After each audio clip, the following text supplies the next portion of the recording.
আসসালামু আলাইকুম, সবাইকে শুভেচ্ছা এবং আমন্ত্রণ আমার চ্যানেলে। কাঁচা আম দিয়ে তৈরি আরেকটা ভীষণ মজাদার আচারের রেসিপি তৈরি করে দেখাবো আজকে। পাকা তেঁতুল আর কাঁচা আম দিয়ে তৈরি ভিন্ন রকমের অসাধারণ মজার এই আচারের রেসিপিটা আশা রাখছি সবার কাছে খুব ভালো লাগবে। আর রেসিপি ভালো লাগলে প্লিজ আমার চ্যানেলটা সাবস্ক্রাইব করে সাথেই থাকবেন, আর পরবর্তী আপডেট পেতে সাবস্ক্রাইব লেখা বাটনের পাশে থাকা ছোট বেল আইকনটাও অন করে রাখবেন। চলুন তবে কথা না বাড়িয়ে শুরু করা যাক পুরো প্রস্তুত প্রণালী। যেহেতু পাকা তেঁতুল আর কাঁচা আম দুটো একত্রে দিয়ে আচার তৈরি করব, প্রথমে আমি তেঁতুলগুলোকে প্রসেস করে নিচ্ছি। এখানে 200 গ্রামের মতো আমি পাকা তেঁতুল নিয়েছি। তো নর্মাল তাপমাত্রার পানি 1 কাপ পরিমাণ নিয়ে এই তেঁতুলগুলোকে কিছুক্ষণের জন্য ভিজিয়ে রাখবো। এতে করে তেঁতুলগুলো একটু নরম হয়ে আসবে আর তেঁতুল থেকে বিচি আর আঁশগুলো ছাড়িয়ে নিতে সুবিধা হবে।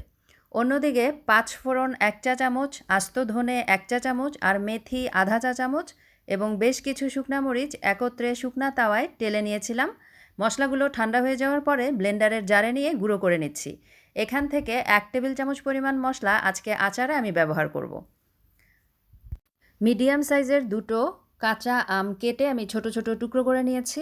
বড় সাইজের দুটো রসুন নিয়েও ছোট ছোট টুকরো করে কেটে রেখেছি। আর অন্যদিকে আমাদের তেঁতুলটাও ভিজে গেছে। এখন যেটা করব, এই আমটাকে আমি প্রথমে সিদ্ধ বসাবো।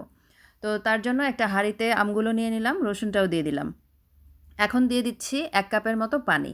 পানির পরিমাণ খুব বেশি দেওয়া যাবে না, রসুন আর আমগুলো সেদ্ধ হতে যতটুকু পানি লাগে ততটুকু পরিমাণ পানি দিতে হবে।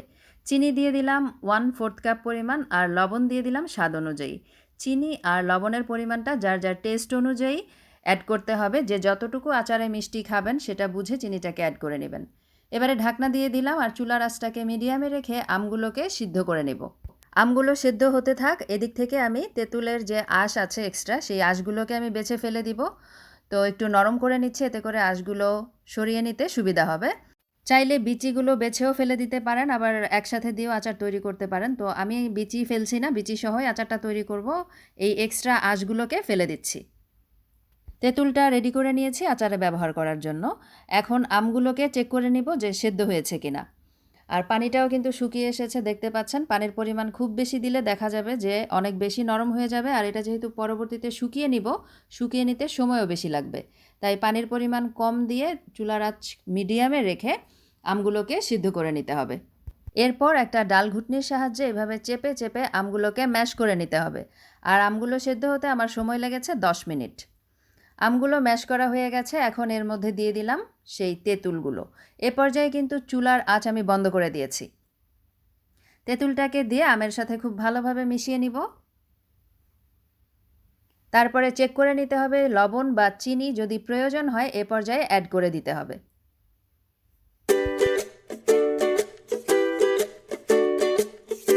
আমি আমার স্বাদ অনুযায়ী আরও কিছু পরিমাণে চিনি দিয়ে দিচ্ছি। সাথে দিয়ে দিব লাল মরিচের গুঁড়া 1 চা চামচ পরিমাণ। ঝালের পরিমাণটাও যার যার টেস্ট অনুযায়ী অ্যাডজাস্ট করে নেবেন। যারা ঝাল কম খেতে পছন্দ করেন তারা এক্সট্রা লাল মরিচের গুঁড়াটা না দিলেই হবে। আর সেই যে গুঁড়ো করে রেখেছিলাম মশলাটা, সেই মশলা থেকে 1 টেবিল চামচ পরিমাণ মশলা এখানে ব্যবহার করছি। আর বাকি মশলাটা আমি বয়ামে ভরে রেখে দিয়েছি, পরবর্তীতে কোনো আচারে ব্যবহার করা যাবে। সব একত্রে মিশিয়ে চুলাটাকে অন করে দিলাম। এখন এর মধ্যে দিয়ে দিলাম সামান্য আরেকটু পানি। খুব ভালোভাবে নেড়েচেড়ে মিশিয়ে ঢাকনা দিয়ে দিব 5 মিনিটের জন্য।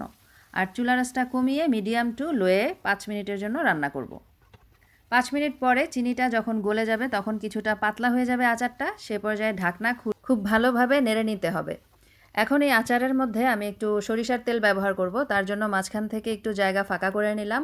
এর মধ্যে 1/3 কাপ পরিমাণ সরিষার তেল দিয়ে সাথে 1 চা চামচ পরিমাণ কালো জিরা দিয়ে দিলাম। তেল আর কালো জিরাটা যখন খুব ভালোভাবে গরম হয়ে যাবে তখন আচারগুলো এর সাথে মিশিয়ে নিব।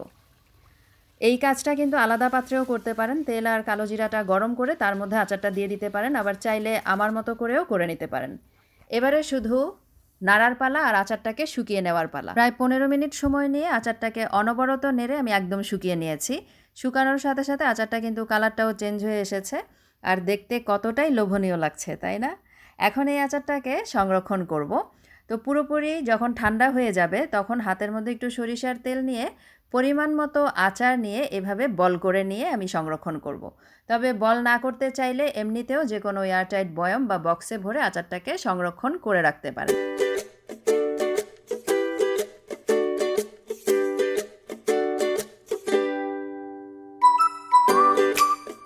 সবগুলো বল তৈরি করে আমি একটা পরিষ্কার শুকনা পাত্রে নিয়ে নিয়েছি। টক ঝাল মিষ্টি স্বাদের এই আচারটা খিচুড়ির সাথে খেতে অসাধারণ লাগে, আর খালি খালি খেতে তো ভালো লাগেই। তো আমের সময় থাকতে থাকতে এই আচারের রেসিপিটা ট্রাই করতে পারেন। আশা রাখছি খুব ভালো লাগবে। আজকে এই পর্যন্তই। আল্লাহ হাফেজ।